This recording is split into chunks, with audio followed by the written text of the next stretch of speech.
Hi, beautiful people. It is your favorite girl, Cheddar Chris. So, on today's episode, I'll be talking on compromise. Compromise. A lot of us use this word a lot, but I think majority of us don't really understand what this really means. Let me start first by defining what compromise is. Compromise is coming together and finding a solution agreeable to both parties. It could be between you and your partner, between you and your friend, between you and a family member. Whoever it is finding a solution. It is a bridge you would need to cross in any relationship. It could be as complex as leaving your own location or job, or as simple as where to go for lunch. Please, mind you, nobody's asking you to compromise your boundaries or yourself for the sake of the relationship, but rather find the fine line to work together. You saw what I did there, right? The rhymes. Find the fine line to work together. Well, if there's one thing people in a relationship should do sooner or later, it is to learn how to compromise. Let me clear the air first. It is not totally the woman's job or totally the man's job.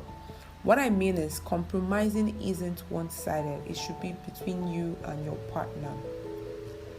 Well, I have steps on compromise, and I really hope you guys would pick something out of this. You get me, right?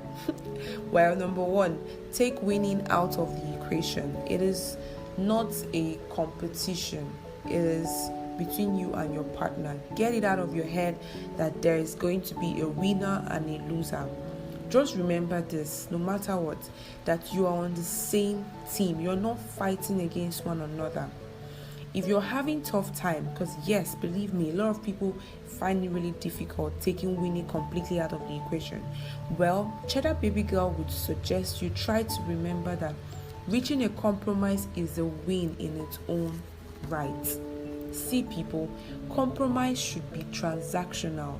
It is I give, you give. It shouldn't be one-sided. It shouldn't make me feel that I'm only doing this for you. Then the next thing you're hearing is I've sacrificed a lot of things. Then, in fact, it ends up getting to people nagging because they feel they've been doing so much.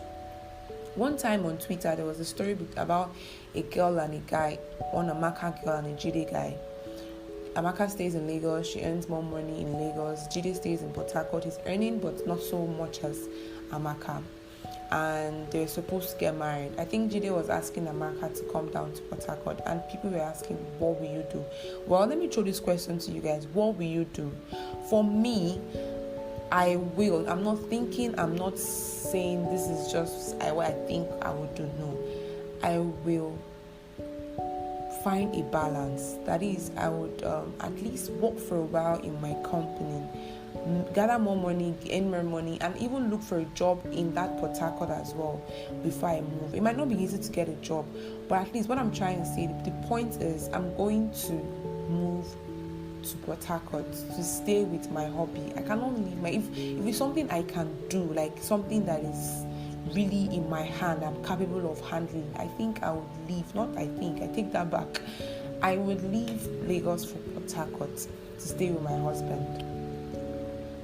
Don't judge me, or if you cannot do it, doesn't mean I am wrong and doesn't mean you're wrong. It's just what different people, and we're entitled to our own opinion, right? Well, step number 2, accept your feeling. Admit that you're feeling angry, you're hot, you're sad, or you're needy.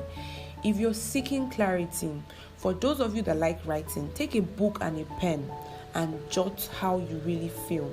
To those of you that don't write, I don't know how you guys are going to go about it. Maybe you think about it. Maybe you talk to yourself about it. Like for me, I write. Also, I also talk to myself in the toilet. So whatever will work for you, please do it.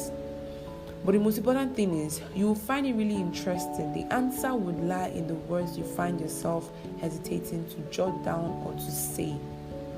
Number 3, and that's the last but not the least, get creative. Once you and your partner have made a good effort to understand each other's point of view, it is time to start brainstorming. That is, either you or your partner has to make the first what if suggestions. But mind you, be very careful not to dismiss your partner's suggestions. Please and please, ladies and gentlemen, don't forget, a successful compromise could result in a totally new situation where you and your partner are both really excited about. You might ask, Cheddar baby girl, what if I cannot reach a compromise? Well, I would say this: retrace your steps. Walking backwards to find where you're stuck helps break it down a little bit, and then find out what is holding you back.